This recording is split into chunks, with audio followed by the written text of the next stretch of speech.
High above the jungle floor, hidden beneath the thick canopy of Papua's rainforest, towers a world that shouldn't exist. Homes sit perched on stilts 100 feet above the ground. There are no roads, no electricity, and no clocks. Only the hum of insects, the creak of wood, and stories passed down by firelight. These are the Korowai people, a tribe so remote that the outside world only learned of their existence in the late 1970s.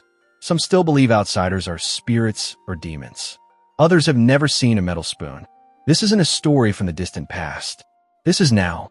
This is real. And what you're about to see will change the way you think about the world forever. Welcome back to Hidden Histories Hub, where we uncover the lost, the hidden, and the untold. Today, we're going deeper than most ever dare to go, into the heart of Papua, Indonesia, to meet the Korowai tribe. But this isn't just an anthropology lesson. It's a mirror into humanity's roots, a glimpse of how we all once lived and how some still do. So get comfortable, but not too comfortable, because this journey will take us far from civilization as we know it. The discovery. For most of modern history, the Korowai were a myth. Explorers passed through the swampy lowlands of southern Papua and heard rumors of a people who lived in the trees. But nobody ever saw them. Not until 1974.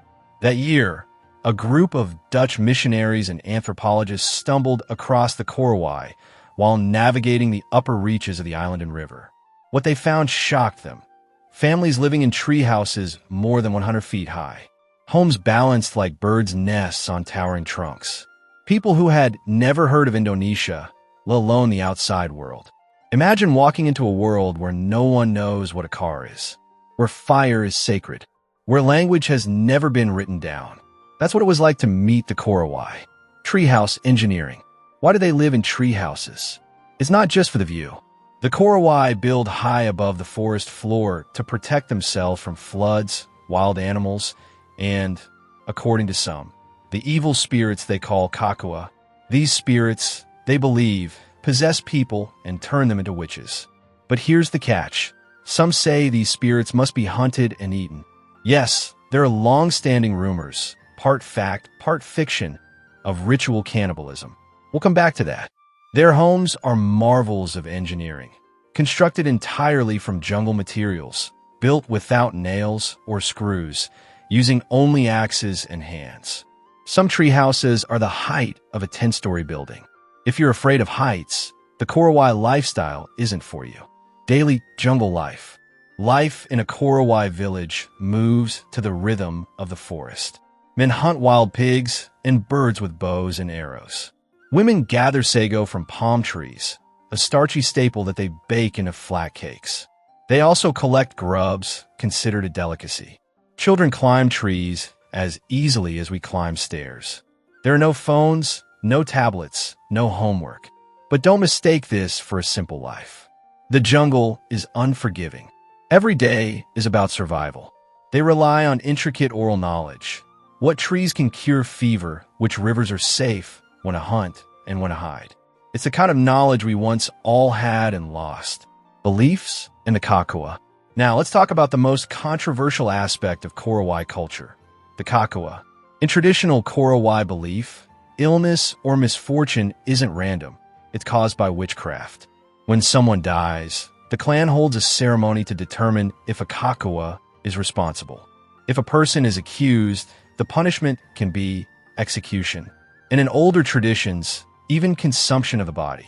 Some anthropologists argue this is exaggerated or outdated.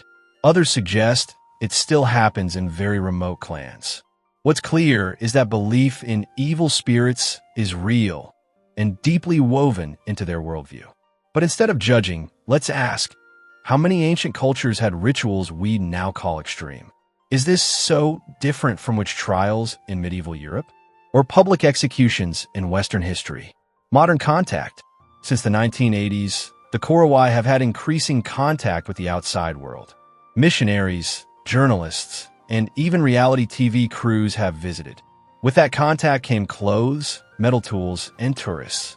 Some clans have moved closer to government outposts, accepting aid and education.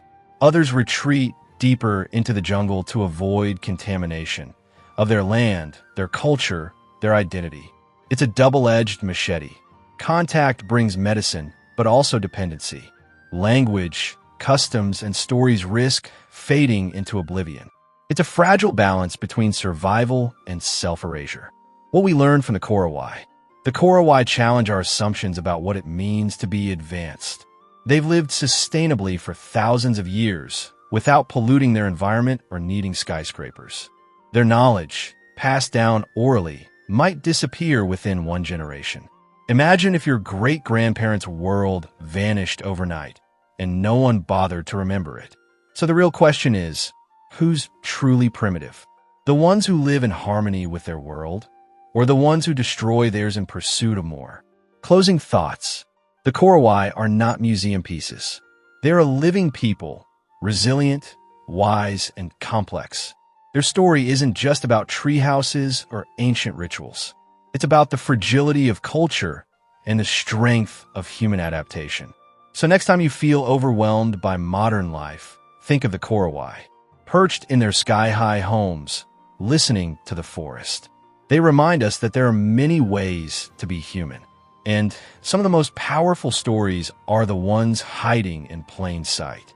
If you found this journey eye-opening, make sure to like, subscribe, and hit that bell so you never miss another hidden history.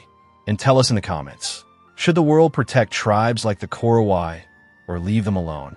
Until next time, stay curious and stay kind.